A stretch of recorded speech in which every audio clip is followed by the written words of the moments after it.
I'm Rabbi Shalom Bochner from Congregation Beth Shalom, the Center for Jewish Life in Modesto and Greater Stanislaus County.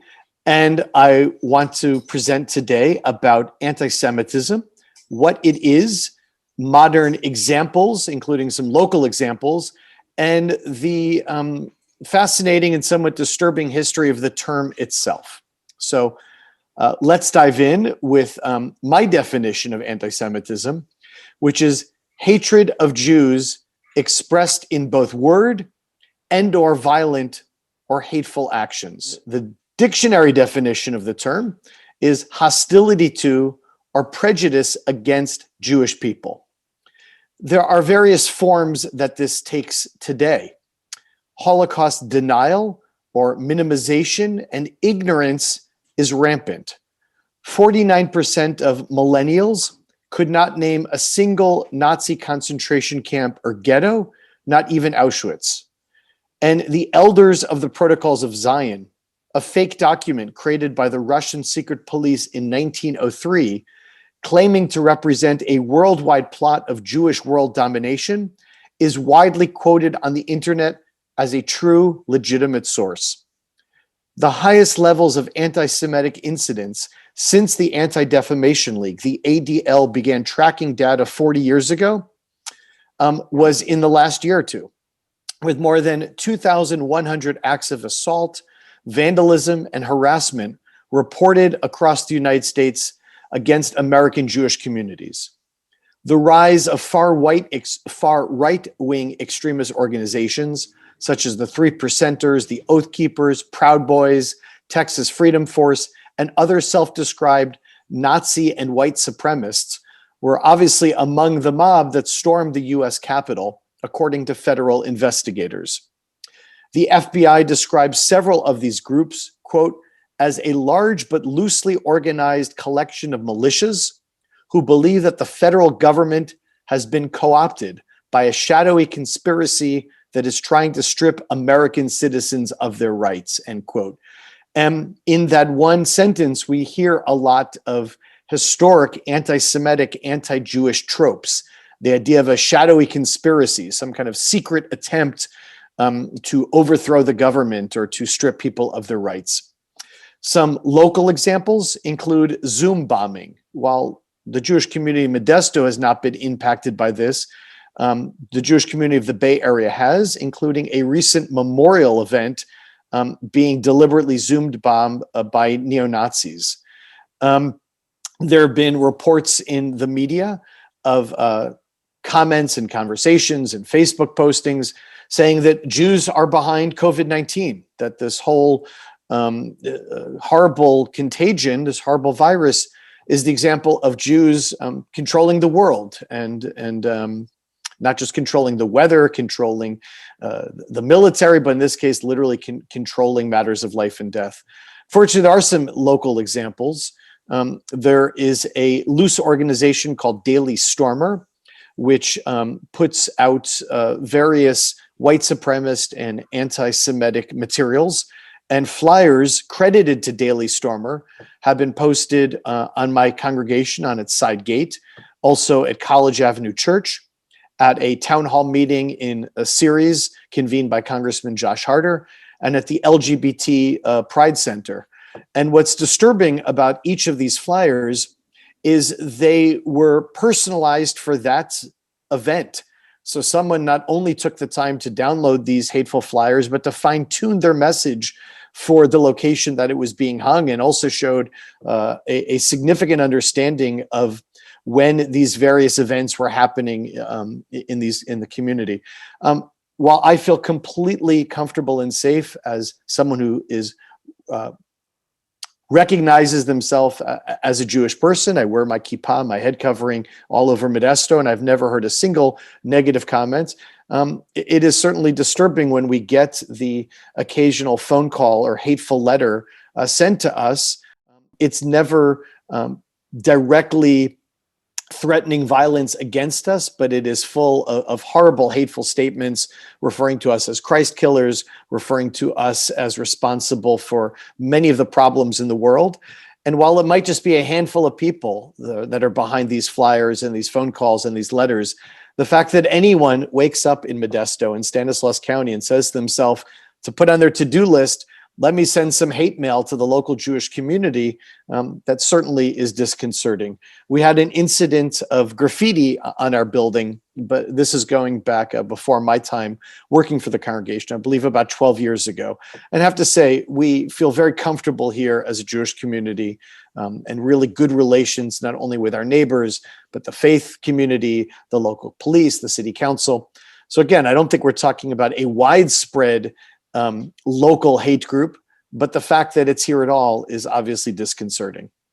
Here's some recent examples of anti-Jewish hate, and I'm quoting from an ADL, Anti-Defamation League, email from December 28th, 2020. The Anne Frank Memorial in Idaho was vandalized with swastikas and neo-Nazi symbols.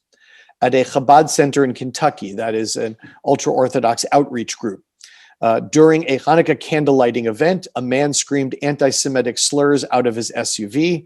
He then attacked a Chabad member who tried to intervene and ran over his leg. Hanukkah menorahs were vandalized in Iowa, Massachusetts, California, and New Hampshire this past year. In the latter incident on the Dartmouth campus, unknown perpetrators shot multiple holes in the menorah. In Florida, a father and son were confronted by a man screaming anti-Semitic slurs, threatening, "I'm going to effing kill you, effing Jews." And when arrested, he was found to have hunting knives in his pack. In Wisconsin, 2 Jewish judges faced a torrent of anti-Semitic and misogynist messages after an election-related ruling. What we're dealing with, is this short list represents, is intense anti-Semitism on the far right, but also there is intense anti-Semitism on the far left. This, oddly enough, seems to be something that the extremes seem to agree about, even if the way that this hatred is expressed is different on the far left and on the far right. A little bit about the history of the term. The word anti-Semite was popularized in Germany in 1879 as a more scientific sounding term for Judenhass, literally Jew hatred. So it's an early form of political correctness, a more socially acceptable term for discriminating against a group of people based on their ethnicity or religion. And the term is also inherently misleading, as Semites are the descendants of Shem, Noah's son in the Bible, and are all individuals with Middle Eastern origins who inhabit the Levant, the Persian Gulf, and other neighboring areas. But anti-Semitism is not hatred of those from the Middle East or hatred of those descended from Noah. It is hatred focused on Jews. So it's quite fascinating that we can't even agree on some of the terminology, because people say, well, I can't be anti-Semitic. I'm Arab, I'm Muslim. And again, that's not what the term was meant to mean, and is certainly not what the term literally means.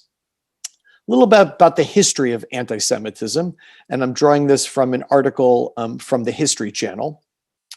History of anti-Semitism. It's sometimes called history's oldest hatred. While the Holocaust is history's most extreme example of anti-Semitism, anti-Semitism certainly did not begin with Adolf Hitler. Anti-Semitic attitudes date back to ancient times. In the ancient empires of Babylonia, Greece, and Rome, Jews, who originated in the ancient kingdom of Judea, were often criticized and persecuted for their efforts to remain a separate cultural group rather than taking on the religious and social customs of their conquerors. Later, Christians vilified Judaism.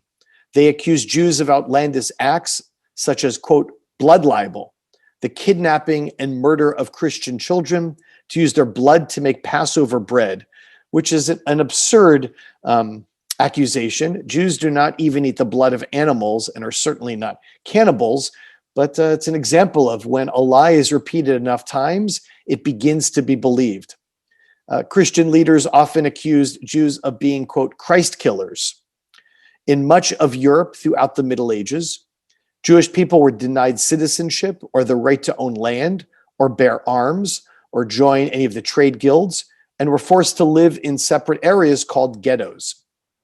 Some countries also required Jews to distinguish themselves from Christians with a yellow badge worn on their garment or a special hat. There were forced expulsions of entire Jewish communities from several European countries, including England, France, Germany, Portugal, and Spain. Persecution of Jews involved economic, political, religious, and ethnic discrimination. Anti-Jewish riots called pogroms swept the Russian Empire during the 19th and early 20th centuries. Pogroms were typically perpetrated by a local non-Jewish population against their Jewish neighbors, though pogroms were often encouraged and aided by the government, police forces, and religious leaders. Which brings us to the Holocaust. The Holocaust was the systematic murder of 6 million men, women, and children at the hands of the most culturally and scientifically advanced nation of the time, 80 years ago. For me, that's the lifetime of my stepfather, who was a Holocaust survivor. His younger sister and mother were murdered by the Nazis. My father was a refugee from Hitler's Berlin and made it to the United States literally right as the war started and the United States stopped accepting refugees. So for me, these are very personal stories. But I want to just underline one of the things that I said. These were war crimes. This was an attempted genocide perpetrated by the most culturally advanced nation of its time. Germany in the 1930s is very much America right now. The world looks to us for leadership and advances in technology and culture and Hollywood and fashion. That was the role that Germany played. And yet somehow Germany in the 1930s, even given its advanced status of the time, was able to involve itself in organized mass murder. And this figure 6 million, which is almost an unfathomable number, look at it a different way. That's 1/3 of every Jew alive at that time. It's more than 2/3 of the Jews who lived in Europe. And these people posed no threat to the Nazis. They were murdered because the Nazis considered them inferior, subhuman, and not fit to be kept alive even as slave labor. The Nazis, let's also remember, murdered 5 million others, Russian prisoners of war, political dissidents, homosexuals, the Roma people, sometimes known as gypsies, disabled people, and others. And so the question is, what do we do? What do we do with this history? What do we do with this increasing anti-Semitic, anti-Jewish force that we are dealing with right now in our country? I think the answers are very clear. It's education. It's understanding our history so we can truly learn from it and not repeat it. It's about encouraging more dialogue between religious groups, ethnic groups, political differences, truly reaching across those boundaries to understand each other and understand this history. It's about outreach. It's about finding the allies that Jews don't need to stand alone as they face growing threats and ongoing persecution. And I also think that nonviolent communication and efforts such as co-counseling very much have a role to play. I think it is about finding trusting ways of building these partnerships and feeling heard. And for me, as a leader of a Jewish community, it's about finding our agency, finding our empowerment in proactive ways of reaching out to people, including those who've taken these few moments to watch this video. So I hope that gives you a little bit of an update as to what is the status of anti-Jewish sentiment right now in our local community and in our country and in our world, and a little bit of the history and the backstory. And happy for you to reach out to me if you have any questions. I'll mention my email address right now. It's shalombochner@gmail.com, SHALOMBOCHNER@gmail.com. So if you have any questions about anything I've said, please do reach out to me, and I'm happy to connect you with additional resources, books, videos, and other ways of staying informed. Thanks so much for listening.